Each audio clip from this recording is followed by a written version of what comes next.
The Super Eagles are set to play Angola in the quarterfinals this evening as the Super Eagles coach, Jose Peseiro, has warned that they cannot afford to underrate the Angolans. For more on this, Arise Sports correspondent Aaron Akirijola joins us for a preview of tonight's encounter. Aaron, thank you so much for joining us on Newsday. So, can you tell us what Nigerians can expect? We're outside the Felix halfway. We're outside the Felix halfway Boyne Stadium. It's a little bit rowdy where I am because at the moment journalists are scrambling because so many of them have not probably logged in for this particular match, so they've been left out of the code. But we don't have any such kind of problem, so we will be clear to actually go in and actually witness the Super Eagles step into the semi-finals, being very optimistic at this moment in time. But later on this evening, by 6 p.m. Nigerian time, it will be the Super Eagles of Nigeria against the Palancas Negras of Angola in what will be a massive showdown.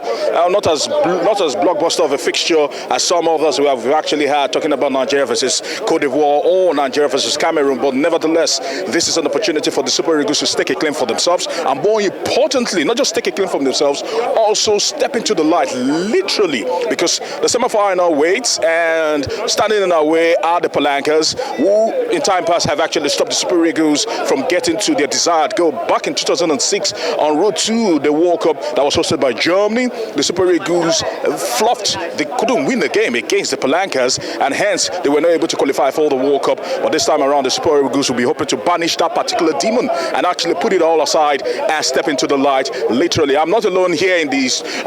Here today, I've got Victor Okoye, a journalist from the News Agency of Nigeria. Victor, it's good to have you here today as we get set for this particular encounter. Talk to me. What's your biggest fear for the Super Eagles?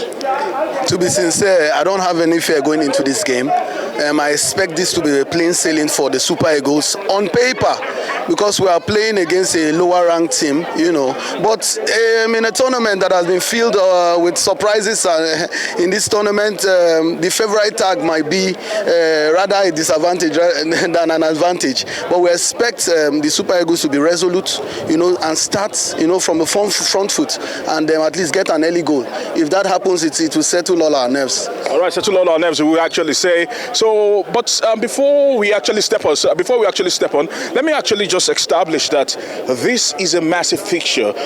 People back at home know the enormity of this particular fixture. More importantly, the size of the achievement if the Super Eagles can get past the Palancas later on today. But let me state this. The delegation coming into Ivory Coast is massive. Private jets have been landing left, right, and center at the Felix Houphouët-Boigny Airport for this particular fixture.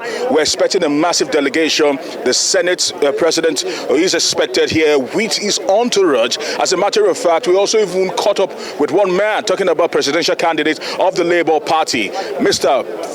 Peter Gregory Obi. This is what he had to say about his coming, and more importantly, the Super Eagles. What they've done so far is commendable, but we need to do more.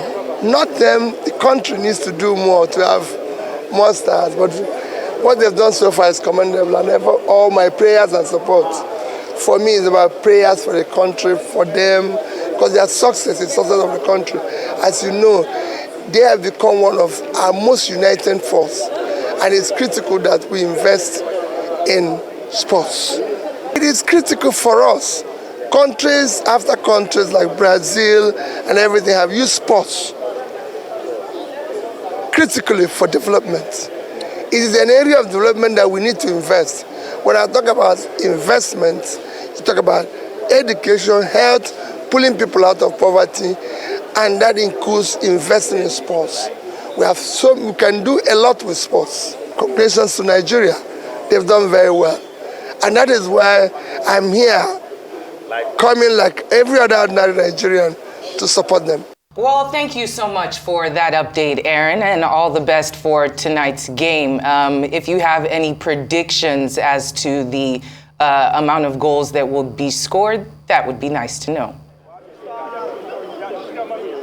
All right, thank you very much, Hawa. And Victor, I'm still here with you. And Victor, looking at it today, you've predicted that for the Supers to get ahead, they need an early goal to settle the nerves and go on to build. But I've been quite impressed with the formation of the Super Eagles, the 4-3-4 or the dynamic 5-4-1 formation in motion, literally. Talk to me about that. And more importantly, the fact that the Super Eagles have played 4 games. At the moment, the most enviable defense, the stingiest of defense in this particular tournament, just conceding 1 goal at the opening fixture against Equatorial Guinea. Ever since then, no one has got joy against the Super Eagles. Do you think that will be a driving force for the Super Eagles today, or do you think the Angolans will the Angolans breach the defense of the Super Eagles? Is the big question. We are coming up against a team that has scored, I think, the most goals in this tournament. So it will be very, very important that this formation comes into play today. Stick to this formation. Be strict. Don't try to be complacent. Our players, that formation, what they have done to us is that it makes us do massive defense and massive attack. So if we have that same formation with Victor Osimhen and the likes of them coming back, tracking back, I don't see these Angolans coming close to our defense. And if we can shut up shop, especially in the first half, we expect that the Super Eagles will be victorious today.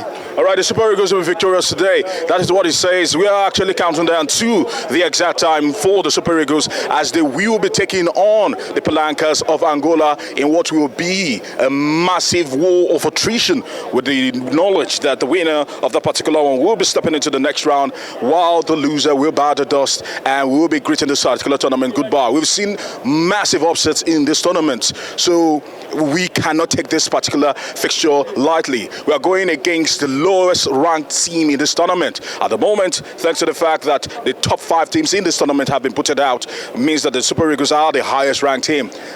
That's paper talk, but what matters is what happens on the pitch of play.